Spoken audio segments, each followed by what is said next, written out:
matagumpay. Gusto natin managana. Tapos ayaw naman nating alamin ang kalooban ng Diyos. Diskarte pa rin natin ang nasusunod.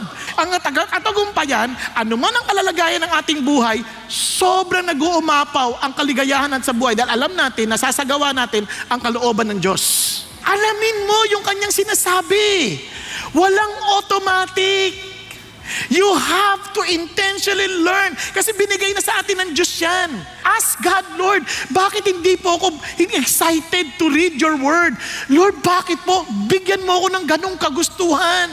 Bakit He promised that He is at work in us to will and to do according to His good pleasure. And by the grace of God, bigla niyang bibigyan ka ulit ng kagustuhan na magbasa ng Bible. Bakit? Let the word of Christ richly dwell within you. Be filled with the Spirit. Because the moment you are filled with the Spirit, you will surely desire to let the word of Christ richly dwell within you.